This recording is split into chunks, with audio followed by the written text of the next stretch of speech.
पंच लोग का कहना है कि हम लोग नहीं रहे, सरपंच नहीं है तो हम पंच में रह के का करब। अपने न्यायाधीश जस्टिस महोदय के ऊपर और न्यायालय के ऊपर पूरा विश्वास है कि सुंदरीबाई को न्याय मिलेगा और गांव वालों को भी न्याय मिलेगा। प्रतापपुर के एसडीएम कार्यालय में मदन नगर की कुछ महिलाएं और पुरुष अधिवक्ता जितेंद्र दुबे के साथ पहुंचे हैं और ये वहां के निर्वाचित पंच हैं, उप सरपंच हैं। ये आज यहाँ पे इस्तीफा देने आए हैं और ये एसडीएम कार्यालय प्रतापपुर की उस कार्रवाई के विरोध में इस्तीफा देने आए हैं जिसमें उन्होंने वहाँ के सरपंच को बर्खास्त कर दिया था। 3/7/2026 को जारी आदेश में उन्होंने ये कहा था कि यहाँ के सरपंच महिला सरपंच हैं वे एसईसीएल सर्वे के खिलाफ में लोगों को लामबंद करती हैं, भड़काती हैं और जो सर्वे टीम होती है उन्हें बंधक बनाने के साथ अन्य तरह की कार्रवाई करती हैं। इस तरह के आरोप लगा के उन्हें बर्खास्त किया गया था और उसी के विरोध में ये आज इस्तीफा देने आई। आइए हम उनसे बात करते हैं और जानते हैं क्या है मामला।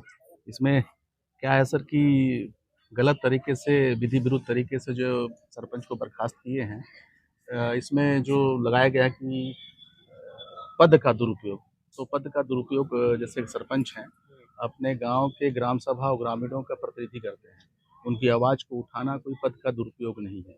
और धारा 40 के तहत जो उनके द्वारा हटाया गया है उस धारा 40 के तहत जो है ना ये आता ही नहीं है।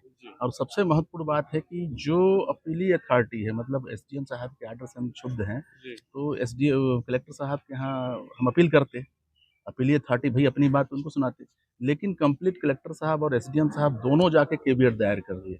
तो हमारे पास अपेक्ष प्रश्न हो गया कि हम सीधे हाई कोर्ट या सुप्रीम कोर्ट के शरण में जाएं। हम वहाँ गए, केवीएट दायर कर दिए। इससे स्पष्ट रूप से मंशा होता है कि प्रशासन के लोग शासन के दबाव में आकर, और शासन जो है एसईसीएल के जो भू अधिग्रहित जो भी लोग हैं, कंपनी या उनके जो लोग हैं, उनके अनुसार निर्देशित होकर प्रशासन को दबाया जा रहा है और जो एक्ट में जो किताब लिखा गया है उसके विपरीत काम कर रहे हैं। ऐसा लगता है कि गांव का बात नहीं सुना जाएगा, इसलिए शायद पूरे पंच जो है सामूहिक रूप से इस्तीफा दे रहे हैं कि ये गलत कब तक सहे। तो इसलिए हमारा जो इस्तीफा है इस पर विचार कर तत्काल स्वीकार किया जाए सर। तो ये मैं आपका जो इस्तीफा है हाँ, वो ले रहा हूँ क्योंकि आज मैडम नहीं है एसडीएम मैडम। जी।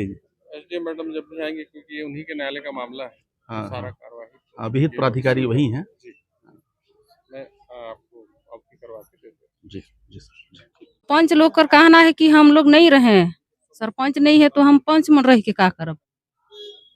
तेकर बर इस्तीफा देहत हैं भाई। गांव में तो हमार कोई शिकायत नहीं होवत है सरपंच कर, लेकिन एमन ला का शिकायत होत है तो एमन यहाँ ले निकालत हैं। हाँ, गांव के लिए हमन बनाए ही सरपंच ला, गांव के जनता मन जाने ही देते। हम बोलते हैं कि खोलो खोलो, कैसे हम लोग खोलें और हम लोग कहाँ जाएं और किस स्थिति में हम लोग अपने बाल बच्चे को जितना भी हैं ग्रामीण उसको कहाँ पे लेके जाएं। इसीलिए हम लोग कह रहे हैं, हम लोग सरपंच रहेंगे ना, पंच रहेंगे ना, उप सरपंच रहेगा, तो उन लोग डायरेक्टली से अपने ही हिसाब से उन लोग खुद काम कर लेंगे, ताकि हम लोग के पास, ग्रामीण लोगों के पास, उन लोग को जाना नहीं पड़ेगा कि क्या कहना है, क्या करना है। खुद अपने से निर्णय लेंगे और अपने से ही आप लोग कुछ कर लेंगे उन्हीं लोग। इसीलिए हम लोग सभी सरपंच, उप सरपंच और पंच हैं, सबको इस्तीफा दे रहे हैं।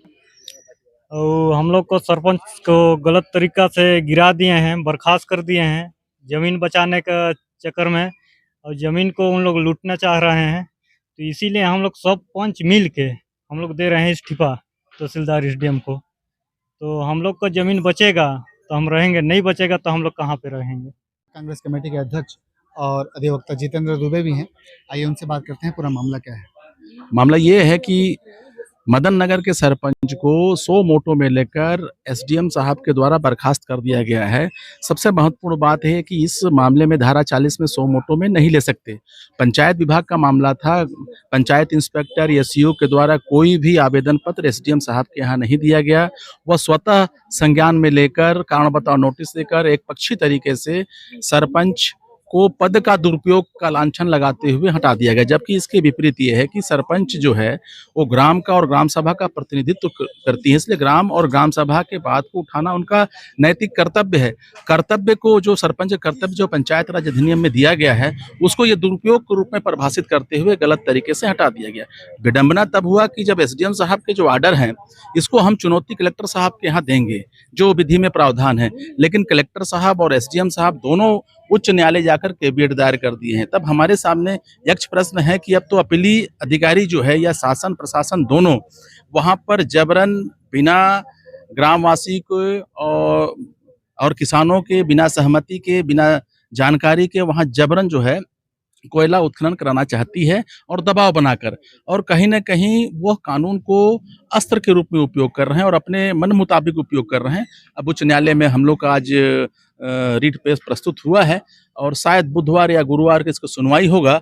और इतना दबाव कि सरपंच के परिवार का इतना दबाव है कि उनके एक पुत्र जो है शुगर फैक्ट्री में नियमित गार्ड के रूप में काम करता था, उसको भी निलंबित कर दिया गया। सभी बात हम माननीय उच्च न्यायालय के समक्ष रीट में प्रस्तुत कर दिए हैं। आज ही प्रस्तुत हुआ है हमारा, कल हम लोग सब करके आए थे, हाई कोर्ट में गए थे, वहाँ के जो विद्यमान अधिवक्ता और मैं स्वतः गया था और सब बात करके आए हैं। देखिए अब हाई कोर्ट के ऊपर न्याय के शरण में है।